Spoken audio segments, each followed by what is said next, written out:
It's one of those places that I come to where you think that it's getting better, but it doesn't feel sometimes as if it changes.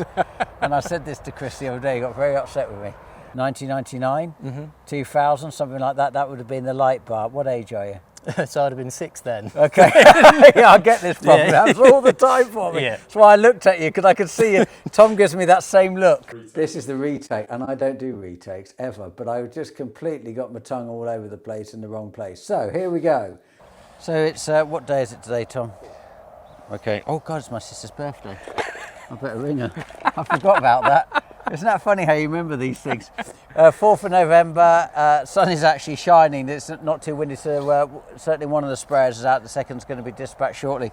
So Tom's come to see him. We're going to have a run by the baler, because we've been down to the baler. We're going down to the baler, sorry, because Tom, has, through Charles and Dean, has funded it to put it over a long period of time, so we can make it a palatable cost in trying to do recycling, basically, for the betterment of the environment.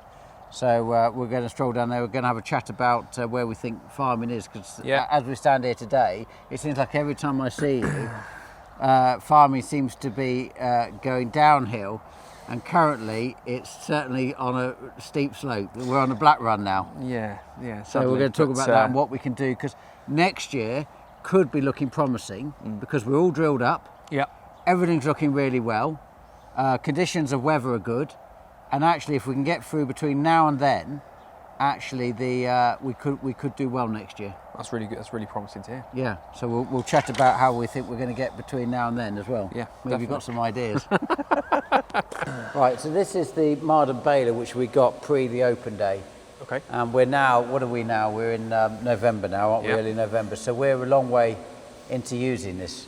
So we're starting to get into a rhythm now. Every time we spray, and the sprayers are out today, we're putting the stuff in, and they just put it through the gaps basically, and as they're filling up, and it's constantly going. It automatically will compress, and it just keeps going backwards and forwards compressing. Any spillages or anything that might be left in the plastic, it's triple rinse, but if there is any sort of water or anything left in, that will come out, and then that goes into the drain, and then off to the biobed. So it's well positioned. So the advantage for us is actually we're constantly clearing away the waste, whereas we had multiple skips, and we were spending about 15,000 a year in skips. Wow. We're down to about sub 5,000 now, because we've still got to have a general skip to put stuff in that isn't recyclable, in the sense that we're now doing the cardboard in here and doing the plastic. So you can't do them together, you have to do them separately. So we have to stockpile the cardboard, because there's less of it basically to make a bale. Yep. You might do, for example, 4 plastics to 1 cardboard. Yep. So we've done a lot of the seed bags. So this is all the seed bags that have gone in. Now, in terms of volume, if you'd got all these seed bags, it looks like there's nothing here. You'd have filled up the floor space of the shed just in seed bags. That's how many it compresses to form this. And then the plastic, we're now just running a bit of plastic around the outside, because sometimes you get like lids and things like that which will fall out, just to prevent it. And then that's a cardboard, and then this is a cardboard. This is a smaller bale, so they hadn't quite got enough to finish a full bale. So typically, these will weigh about 500 kilograms, 500 to 600 kgs each, depending on what's in it. And this one here probably is only going to weigh 300. Yeah. And then we're delivering these up to a place in Peterborough. We're getting £265 a tonne for the plastic, and we're getting £75 a tonne for the cardboard. But actually, even stacked here, it's stacked tidally.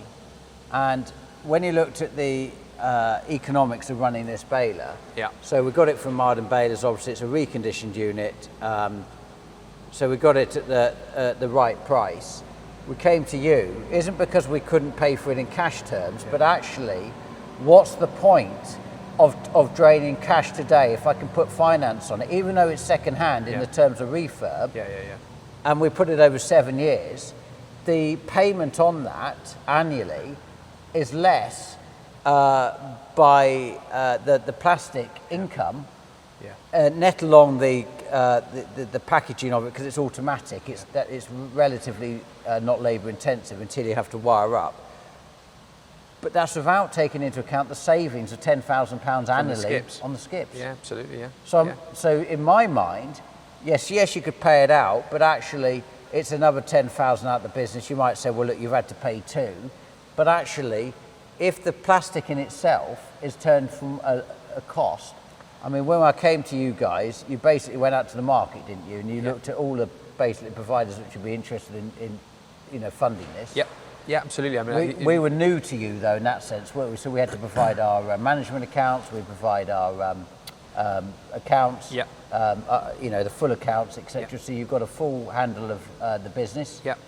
And then after that process, my involvement was quite minor because you guys went out, and interestingly, you came back. It's done with Oxbury, isn't it? Yes. They're the party at the funder, opposite end of the trail. So it's quite interesting, but it's agricultural funded, you could argue. Oh, yeah. With you guys went out, which gave me confidence because you went out to a lot of people and came back and said, actually, on this occasion, these guys are the best for you. Absolutely. I think that's one of the key things for our lender choice is about familiarity with the asset types, and this isn't perhaps a standard asset in the lending. This isn't a tractor. I mean, this exactly I've never financed anything quite so odd. Absolutely, yeah. It's always been standard. Yeah. Combines, tractors, trailers, cultivators. And I think that's a really key point because I think when we talk about asset-based lending in agriculture, the natural assumption is it has to have wheels and it has to be in a field. Yeah.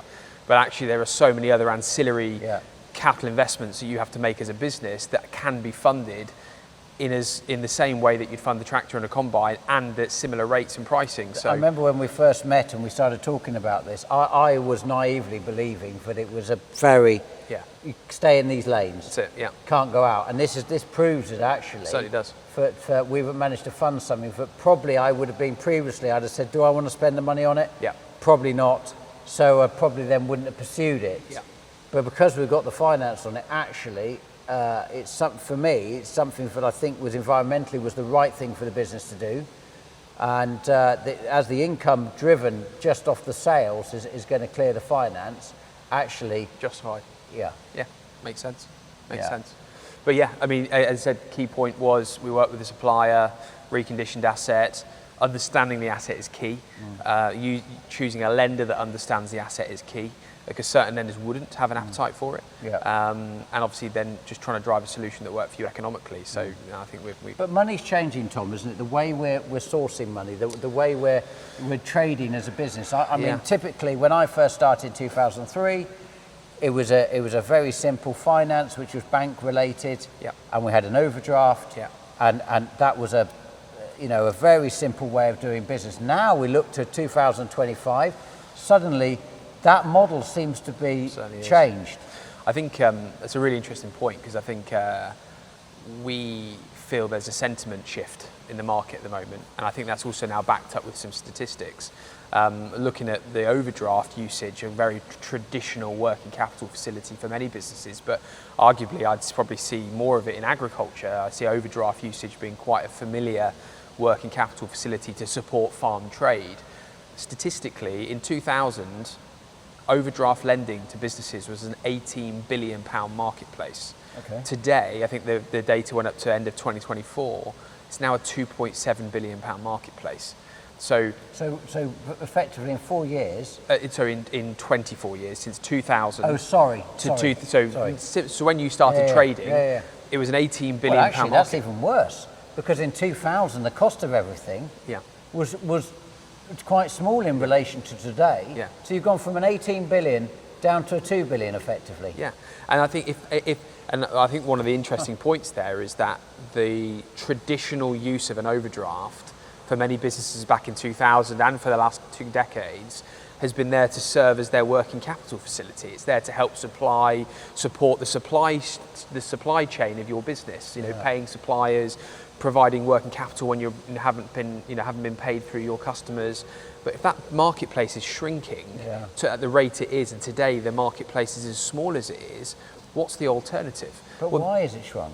Well, I think the appetite to lend on those types of products is diminishing. I think high street lenders don't necessarily have the same appetite to lend with those types of facilities anymore. I mean, that's evident just in its nature of shrinking. So my question for you is, in a business of your scale, obviously you need access to financing to make capital investments like your baler, but in terms of managing cash flow and managing working capital, especially given the increasing seasonality of trade that we're finding, what's your alternative? I mean, you may still have an overdraft, you still may use one, but in a lot of agricultural businesses, those overdrafts might be at threat at annual review, they might be shrinking.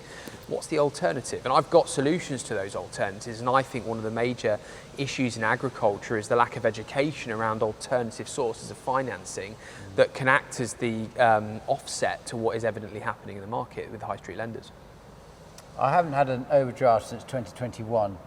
I stopped because I was worried about the fact that the terms of an overdraft is payment on demand. Yeah, exactly. Yeah. And if you've only got one bank, for example, and you only have a relationship for one place, payment on demand, as your business grows in renting land, for example, that can get quite chunky as an overdraft. And that made me nervous. But actually, could I pay back? If you need £1 million for every 1,000 acres, suddenly, can you pay back 12 to 15 million of overdraft effectively to run a business? No. So on demand, that is. So what are your alternatives where you can put them in a long-term loan?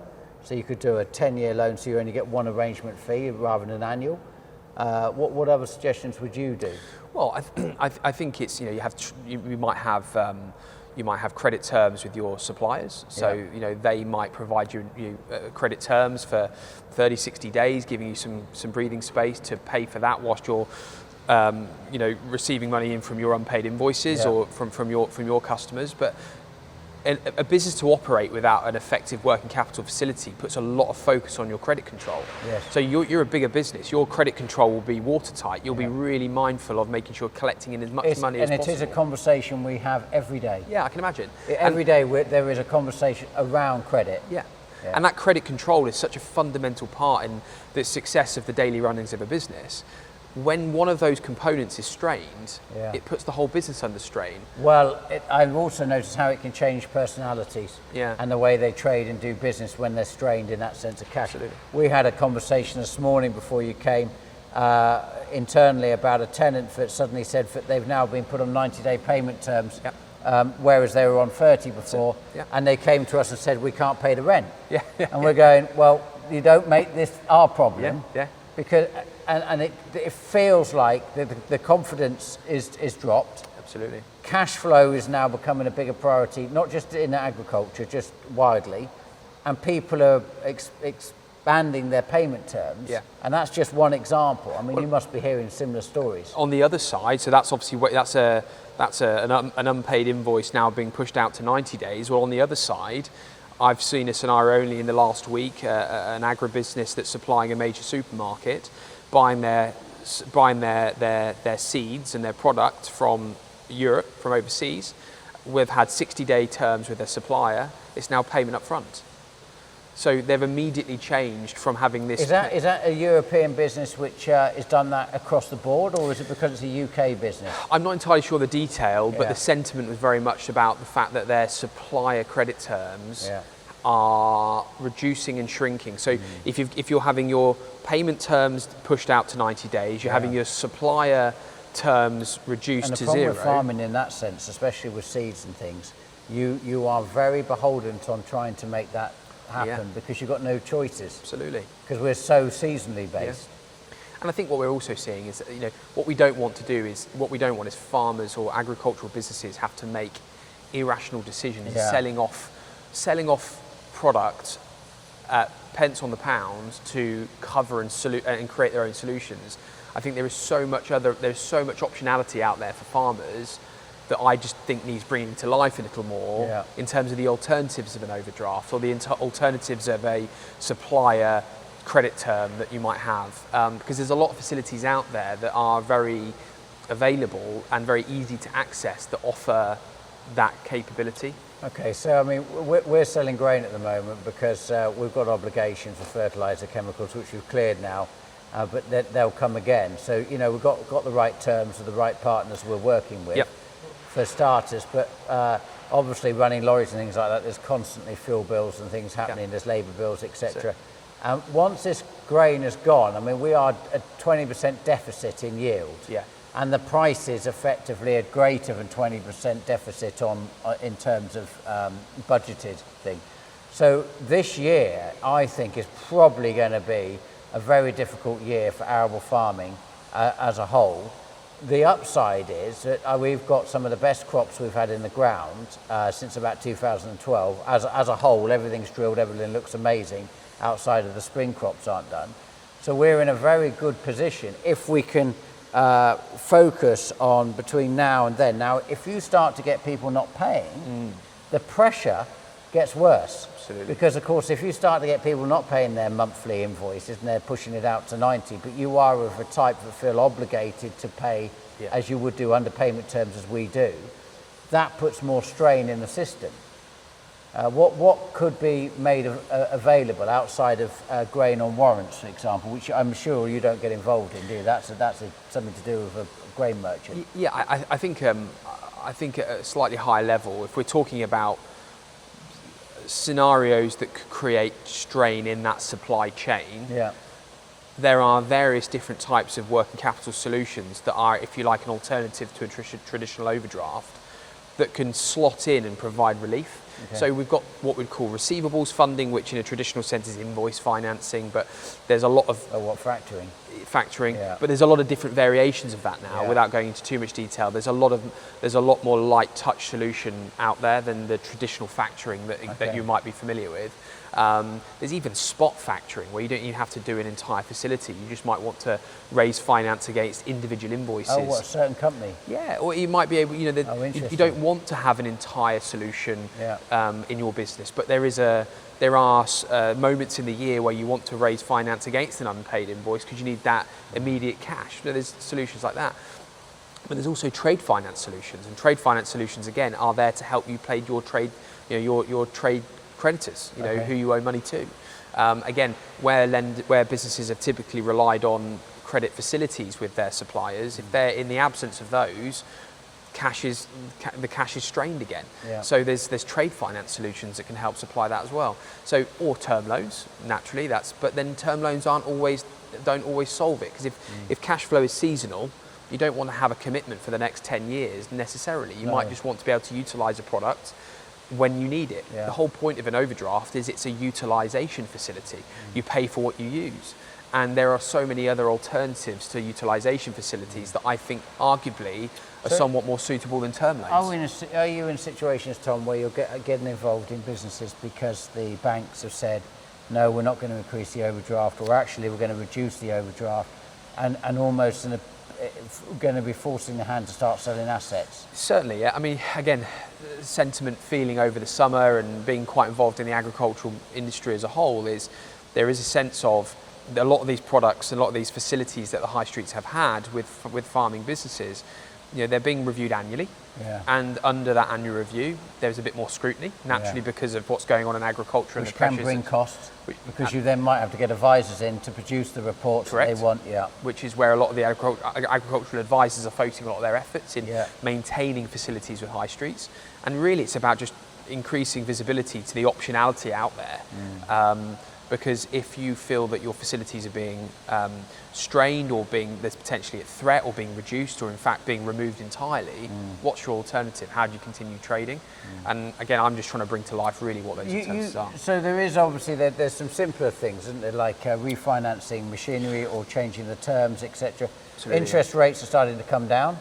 If they continue to come down, that actually puts us in a better position to look at that, doesn't it? Yeah, I mean, I think the upside with agribusinesses as a whole is they're generally quite, they're typically quite asset heavy in terms of the equipment and machinery and plant. And obviously, naturally, you typically would fund it over the usable working life, but usable working life in ag now can be extended, it can be looked at. So I think a very easy place to look when working capital is needed or cash is needed in a business is to look at the assets you have and potentially even refinance them. There were scenarios we've had recently where the business wanted to raise £300,000 to support a project on the farm. Adding more commitment each month was probably not the ideal outcome. we were actually able to refinance the customer's entire portfolio of plant and machinery, reducing their their annual commitments by. There you go. Oh, but did you lend for the term? We lent for the term. Okay, understood. But the agreement was that the usable working life of that asset justified it. So we refinanced, raised the £300,000 that the client needed, and ultimately, from a cash flow perspective, reduced his annual commitments by, I think it was 120 grand a year. Oh, right, so substantial. Substantial. And then you're taking that 300,000 money to build that project, which obviously had an income. Yeah, so it was income generative. And also increase their asset base. Yes, so they've increased their asset base. The money's been put to good. So actually, in a lot of sense, Tom, this isn't dangerous messing around the edges. This is just smart finance. It's really just trying. This is re-looking at what has been historical way of doing business. Yep. Re-looking to see actually, Yep. Everything on the table. Is there a different way of doing this? Yep. Because there's new facilities available that may have not been available traditionally because it was a very singular way of doing things. Absolutely. I think the concept of refinancing, the concept of using the assets that sit in your business as the underlying collateral to create solutions is a different way of looking, and perhaps traditionally was not potentially thought of as a solution. But I think today, especially in our world, that is quite a standard way of approaching it. And I think in other business sectors, it's even more familiar. Maybe in agriculture, not so much, because it's still perhaps a traditional outlook. And again, it's just trying to raise profile of, if there is a need, it's really important to explore optionality and have the confidence to see what's out there. I mean, you've got two things. You've got cash flow that you need for today, and then you've got wanting to continue with projects. Absolutely, yeah. To enable you to increase assets and increase income coming in. In that sense, if you've got tractors, and I would arguably say this year, for example, was a very low use of machinery to get cultivated and drilled, as opposed to previous years when we've struggled a lot longer. So of course the overtime bills, etc., and the fact it's all been dragged out, we've had a very small repair bills this year to what we historically would. The longevity of that machinery, of course, on the back of that means that we would look at a Challenger and we might pay for it over 5, 6 or 7 years, but actually we know we're going to keep it for 10. There you go. So there's an example of something that's over £500,000 and is prematurely, you could argue, being paid for. And as long as there is intrinsic value in that asset, beyond, there is a, and we know and understand, you don't even have, refinancing doesn't have to be exclusively to debt-free assets. If you've got a remaining term of 12 months, 18 months on it, we can still refinance it. As long as the loan to value is supportive of raising equity, then we can do that. I know certainly for our point of view, we've been looking at what we're paying out. So there's two ways of making money, isn't it? There's actually making money and saving money. That's it. And we've been looking at, I'm very driven at the moment. My theme is about, for this year, is about saving 20%. Now I can't make the grain price go up. And I can't do anything about the fact that the yield when we harvested was 20% less. I can't change that. Control that. So I've got to try and reduce what it's costing me to grow and do things. So we're focused on a 20% saving. Small things like this, oddly. Marginal gains. Marginal gains. And we're looking at what we're spending out. And actually, when you start to analyse it in your account, it's quite frightening. What you spend money on. Of course, the invoices come in, they're £1,000, you sign them off, you do it. When you then look at it in a year, you go, I can't believe we spent £18,000 doing that. I mean, it's extraordinary. Some of the things that money's going out on. So it's actually, okay, how can we look at this and do this differently? That's why actually doing this for me on finance made sense, because that's out of sight, out of mind now. Sure. If you know what I mean. That deal's done. We're solving a problem, and that money hasn't been absorbed out of the business. We can carry on doing other things. Absolutely, yeah. So that for me, that's our focus for this next 12 months. Whether that will involve purchasing machinery, I think there's only about one item. Now, typically we would buy a lot of machinery each year on a change. I don't think we're necessarily delaying anything. I think we've perhaps caught up in having some quite heavy purchases before. So that's obviously going to be a problem for machinery manufacturers until the time comes when the phone is rung and someone says, I've got a deal. Because at the moment we haven't had any deals, have we? Where someone's rung up and said, I've got a special deal for you, James. Have you now? And that's when actually perhaps the longevity of finance and actually looking at the period of time we do it over will get looked at. Because traditionally before, it wasn't really available, was it? The period was pretty much 60 months. It was and lower. Yeah, certainly was. Yeah, I mean, again, I think because there's more evidence to support the working life of an asset terms. I think we did 7 years on this particular asset because the economics justified it. Yeah. So again, there's scope for longer terms. The structure of the facilities now, we can actually create seasonality into it. So we're starting. Where different payment profiles. Yeah, I think as we're starting to see more extreme seasonality in businesses. To actually build a repayment profile that has that built in, so you pay less in season. You get tight basically in farming, sort of May, June. Yeah. With pre-harvest and maybe July, because you sell something in July, don't get the money till August. So you can actually almost put that at zero, but you'll load it. Prior. Exactly that. I mean, it could be.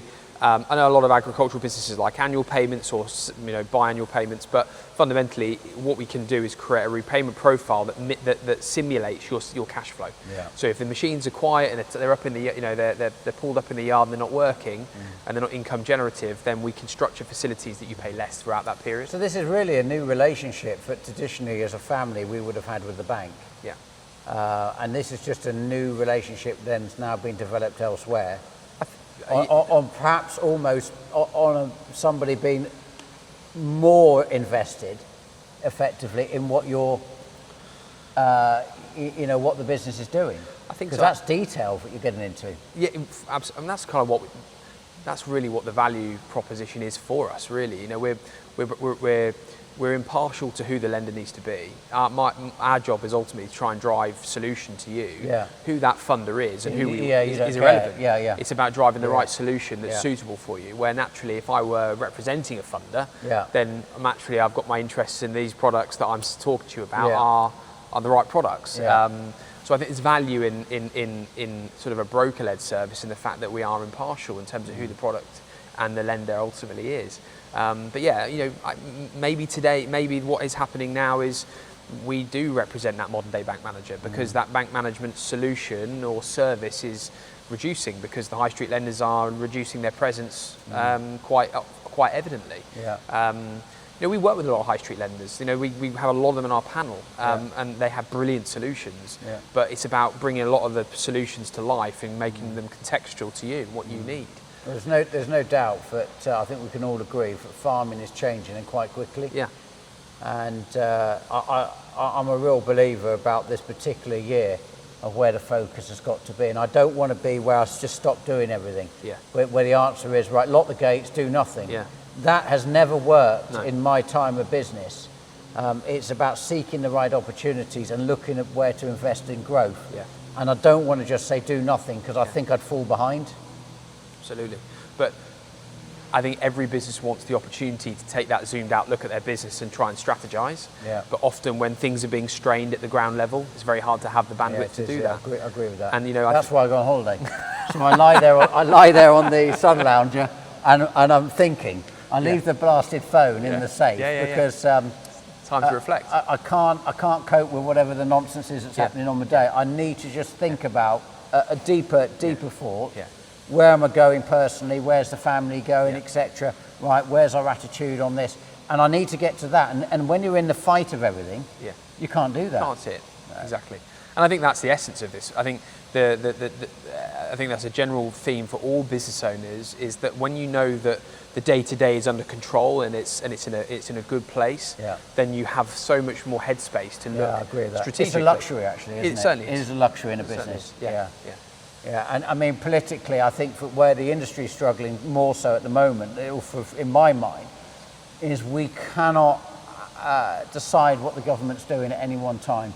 And I think we're all terribly nervous about the next budget coming up. Most definitely. But there's another good kicking coming.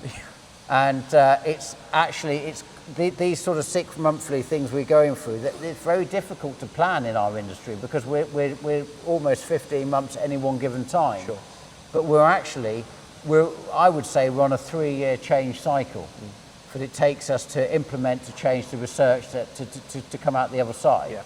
So 6 months is too quick. Too quick, yeah. It's one of those places that I come to where you think that it's getting better, but it doesn't feel sometimes as if it changes. And I said this to Chris the other day, he got very upset with me. But this area is planned to be concreted. Right. So this is a massive area. Now I've not worked it out because the areas have sort of changed somewhat to what they originally were, and so I need to redo it. But funding concrete, which is one of my I think one of my loves, is concrete. Yeah. It's an healthy enjoyment, I think. But what options are there out there for me to be able to? Because this is long term. This is more than 25 year. I mean, some of that grain store I built in 2008. Yeah. So, and that concrete still to me, when I walk around it, is new, if you see what I mean. Yeah. So we're talking, 25 years, I would have said for concrete I'd be disappointed if it wasn't in good condition still in that thing. Sure. So it's not something you want to pay off in 5 or 7 years. What are the options for longer term outside of doing a long-term loan with a bank? Yeah, I mean, I think anything longer than, traditional term loans on a relatively unsecured basis, you're probably looking at for your 5 to 7 years. Yeah. It's typically because there's no security tied in. Yeah, correct. Okay. Yeah, which is a really important point to add in, isn't it? Yeah, certainly. I think if you were looking at traditional term loans where you've got collateral, bricks and mortar collateral, then of course you can explore your banking facilities over longer periods, 10, 15, 20 years potentially. But yeah, I think some of the things we spoke about earlier in the shed regarding utilising some of the assets you have in your business, or if your business is strong enough to support so unsecured, free it up that way around. Just freeing up cash in other ways. So free it up to fund it, as Absolutely. opposed to actually putting this particular project in a on a facility. On a facility. Because the nature of what it is, it's not a recoverable asset from a lender's perspective. No. Quite. No. So it even really, if they did come and take it away, it wouldn't have the value, would it? Certainly not. No. But really, it would just be a case of how we can try and create the cash through other means to fund it, basically. Yeah. So other than that, then it is back to the bank on a secured basis of doing a long term. Certainly. Okay. Yeah. I mean, interest rates at the moment, they are a problem. I mean, there's no other word getting around it. I mean, some would say historically they're low, but historically in my career, we've not paid a lot for money. So of course they seem high. Yeah. And it's all based on returns. Now, forever farmers, arable farmers are looking more and more, I think, to some form of diversification outside of typically just growing a crop. Yeah. So, these sort of projects, I think, are key for alternative incomes. I think it's necessary. I think diversification in agriculture has been quite topical for many years, but diversifying comes with confidence to do so, and in the lack of confidence, lack of commitment, these things never get off the ground. And I typically find that with diversification, especially if it's a generational business whereby they've for decades they've generated their income and they've generated their revenue through a source of trade, to then try and do something that feels quite unnatural, perhaps, is a big commitment, both resource and time and effort, as well as financial effort, because a lot of these diversification projects have a relatively high capital expenditure just to operationalise, just to get off the ground. You've got to have real confidence. But higher returns often. Yeah. One of the problems I foresee about farming is the quantity of cash that it needs to run. Just to run. And if you took proportionately the same amount of money and put it into diversification, which you probably don't have to be involved in day by day, actually, as it stands today, this is the really frightening part of farming. You would be better to de-invest out of farming and to reinvest into diversification. Because the return on capital and the utilisation of money is just not there in farming terms. But people mustn't forget that the only way you can often do diversification is if you have the farm in the first place. Exactly that. So it's cyclical, isn't it? At the moment, farming feels like it's down on its luck. But I've been here before when I first started.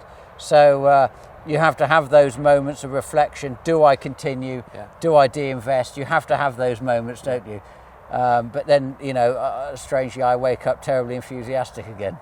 As you said earlier, James, it's having the freedom to be able to think, and often at times there's such value in that. There's such value. I think that's probably one of the most valuable assets I have, is that those times to think way through rather than firefight. Exactly. Yeah. So there you are. There's my key message. Go look at desert farming and lie on a sun lounger and have time to reflect. Best thing you could do. And if you don't want to go, I'll go and do the thinking for you. Ladies and gentlemen, welcome to Irwin Centre Unit 5. Yes. So this is where Tom packages all the merchandise out of. There is stuff everywhere. His stock management system's quite poor, but you'll get all your orders on time, particularly in time for Christmas. It's why we're telling you now, because we're now in November, orders are going really quickly and stock is getting quite low on a few things. So if you want some bits, jump on the shop, get it ordered. Simon's been making up pricing for Black Friday, so just keep an eye out for that. We were also talking about beer. What's the plan for beer? We've got plenty of PX beer. Get it in for your Christmas parties. So if you're young farmers... Contact me directly. We're doing Christmas party specials for multi-purchase. So if you're looking at, let's say, 10 trays, we'll do you a great discount. Contact me directly. Come pick it up. Whilst you're at it, we'll give you a tour of the pop-up shop. Although Tom doesn't think it's that... Pretty hopeless, but that's fine. But the content is brilliant. Yeah, so if you want to come have a little look, you never know who you're going to bump into around the farm. How many cans are in a tray, Simon? 12. So any orders for 120 cans or more, email media@pxfarms.com. Simon will pick it up. We'll see what kind of deals we can do in that. So tell me, what we're looking at. We've got all kinds of things. We've got T-shirts that are still available. So if the farming was easy stuff, they're still about.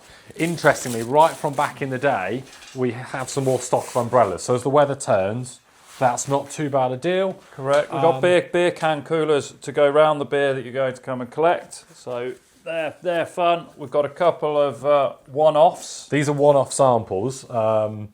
And they're a sample for exactly that reason, as you could tell. But they're not too bad. They're nice quality. Look, if you want them, they're all yours. Fill your boots. That one's a bit nicer, actually. I haven't seen that one before. That one's smart. That one's okay. So, yeah, there's loads of bits for the shop. Please keep Tom busy this winter. And, any big orders or anything special, please email us and we'll have a little look and see what we can do. So, I've been told I'm forgetting a few items. Most importantly, calendars. We've had so many comments. I keep seeing all of them. So, Tom has pulled together an amalgamation of all the best pictures throughout the year.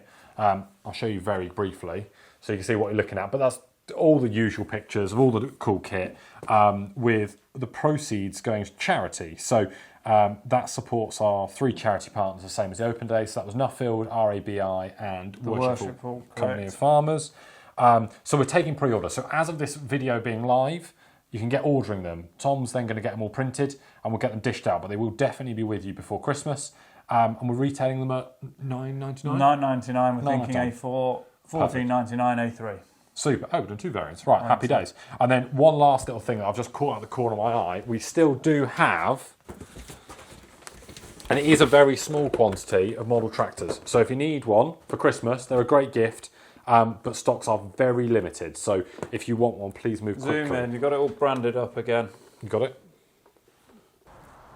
So George from RTK Farming has called in.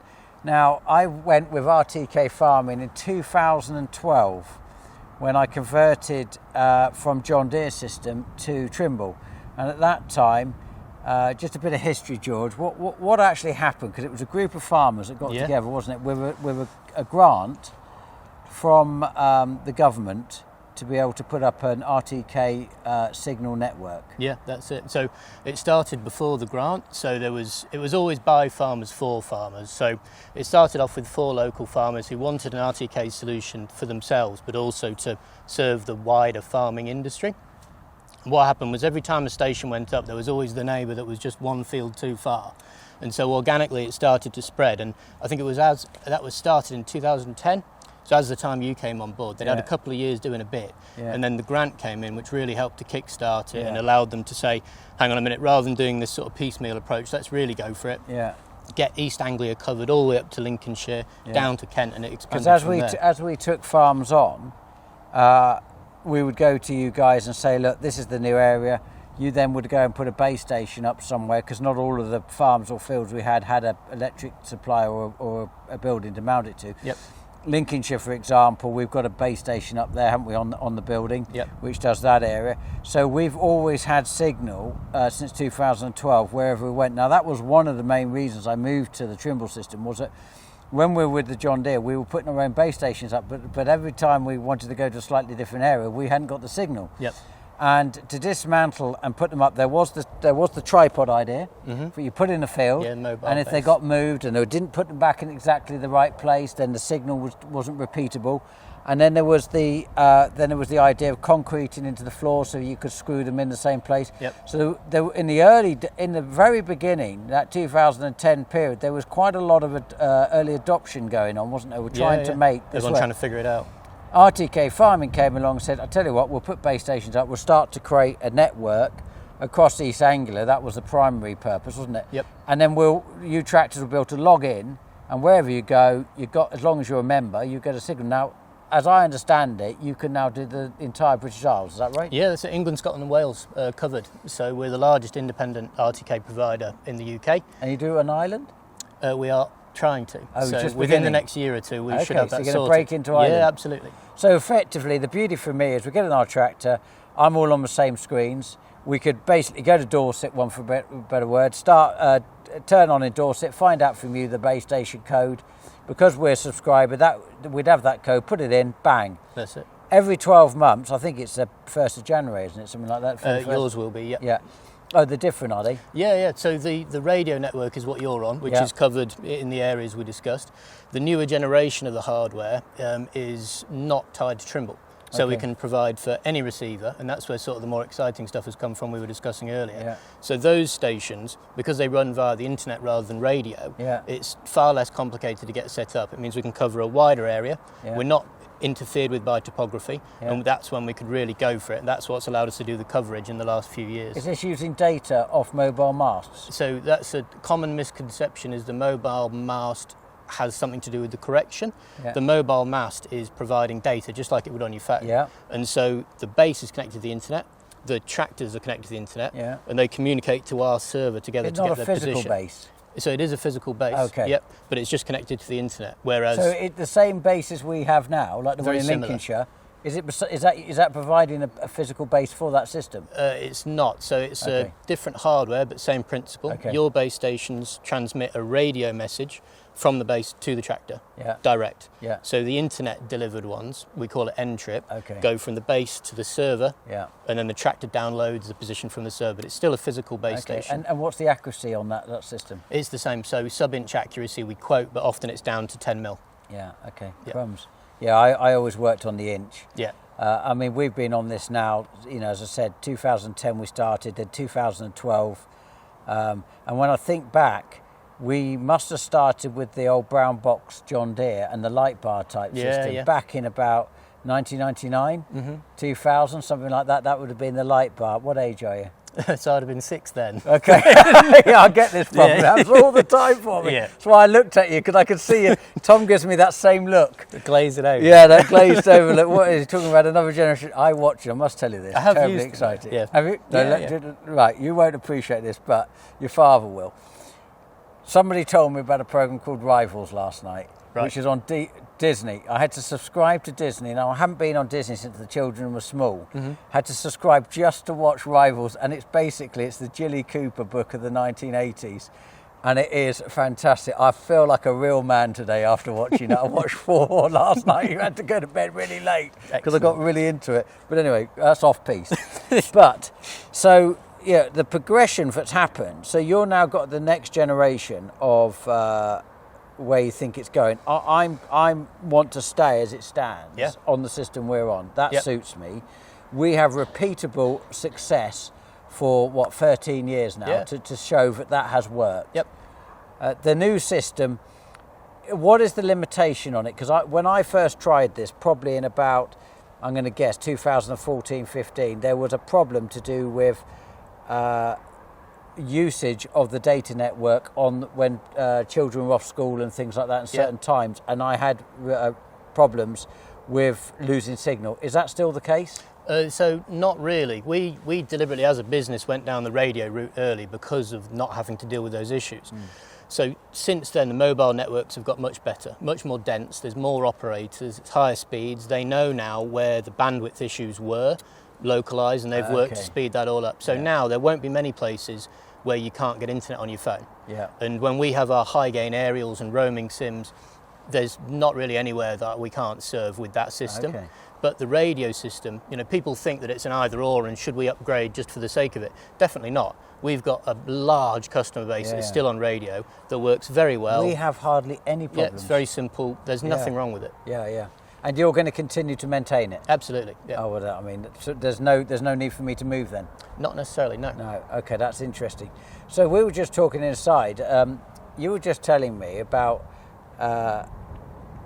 that I was just sort of talking to where's your signal going in sense of who else is using the signal, not just the tractor.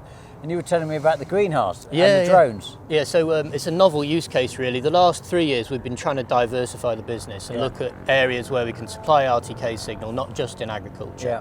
Yeah. And one of the really novel ones is RTK can be provisioned now with the new system into any device that can receive RTK.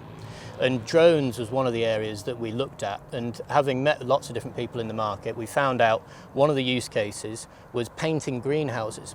So the reason that came about was because the drone manufacturers had created the product, but it was slightly before the industry was ready for it. So the legislation hadn't been sorted around chemicals for spraying in the fields, but some bright spark thought actually what we can do with that is we can fill the tank with paint.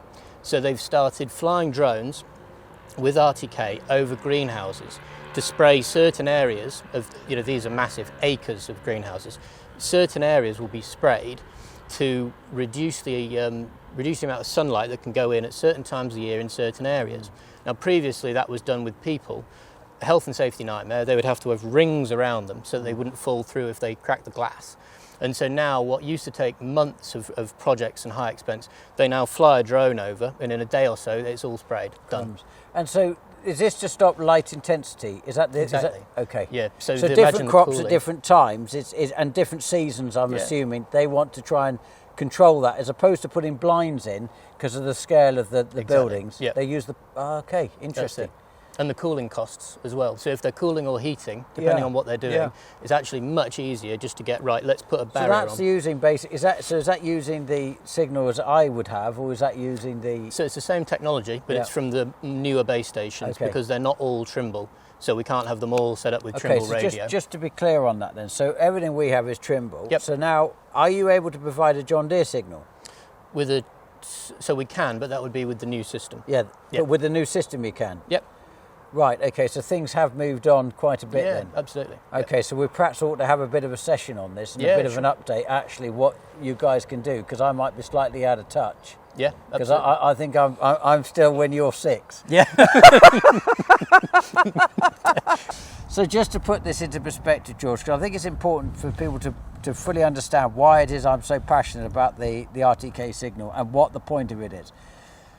Going to control traffic farming, I needed to have a repeatable signal. And the point of that is when that tractor goes in the field, whatever the tractor is, or whatever the time of the year, or the day, or the hour, or the month, it will drive in exactly the same place as it did previously. Because without the correction signal, effectively what you're offering, the satellites move, don't they? They're orbiting. So the signal, in the original days before I had the RTK, you'd start ploughing there, and then by the time you stopped to fix something, the satellite had moved, the line had moved over with it. Yep. So of course you had lost your line at that point.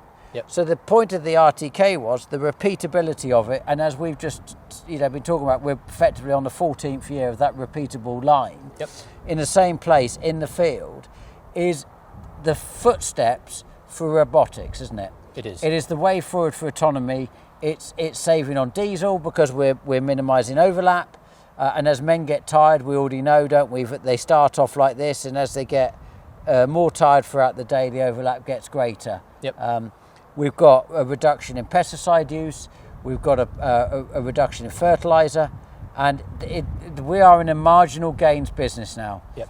And your correction signal is enabling us to have these marginal gains, which might seem small, but 13% diesel reduction effectively would control traffic from running on the same line. We've got an 18% yield increase, and we've got up to 6% saving on fertiliser and chemical. Now, actually, on bills like mine, that is dramatical for us. Oh, yeah. So, I mean, we were obviously a lot smaller in 2012 when we started doing this to now, but this has given us the ability to farm over a wider area and have a multitude of drivers who have been able to go to those farms and know they're in the right place and they're in the right field. Because it comes up on the screen. And at the moment we're all on one screen system, which is FMX Plus, which for me I love, because whether those guys down there call me up to say they've got a problem, I can picture the screen, I can tell them what to do. Your new system, as I understand it, would enable people to use a multitude of different screens and things which come in tractors. I've gone down the one screen for the simplicity of being able to run this farm. But you're going to come back, you're going to send the guys who are going to do a winter service as you do every year, check everything's right. And we're going to look at what else is available in the marketplace, aren't we? And I'm going to do a bit, I think, about how I actually set up a field for CTF. Yeah, absolutely. As well, so we can show the process of what your signal does, and especially now that you go from one end of the country to the other. I mean, that's actually quite a commendable thing to have achieved from the earlier days of only wanting to do the locality. Because some of these characters that are in RTK, like Ed Banks, and we farm for him, don't we? And David White's in there, isn't he? Andrew Crosley. Andrew Crosley, who's now at Dyson, isn't he? He was at... well, I knew him, of course, when he was at Trumpington before furlough, But so you know, so actually, you know, hat off to those guys that they did this. Absolutely. Because we've all benefited. Tremendously. I mean, I would say it's probably made one of the biggest differences in my farming career to be able to farm at scale. I've never done so many retakes in my life. In fact, I just don't do retakes. But for whatever reason, my brain's all over the place and it's not functioning. So, 3 o'clock on a Tuesday, and I'm going off to the Essex dinner now. I've got to go get ready, get my suit on, etc. Get down there. Looking forward to that. Then we're going off. Tom and I are going down to the conference down in London, which I'm speaking at, and then hopefully we're going to see some people there to talk to about where they think agriculture is going, get a bit of a broader view. And then we're off to Agritechnica with everybody, so that should be good fun. And then quite a big week next week of activities, but we'll update you on Sunday with that. So thanks ever so much everyone who's been subscribing, and we look forward to seeing you on Sunday. All the best, take care.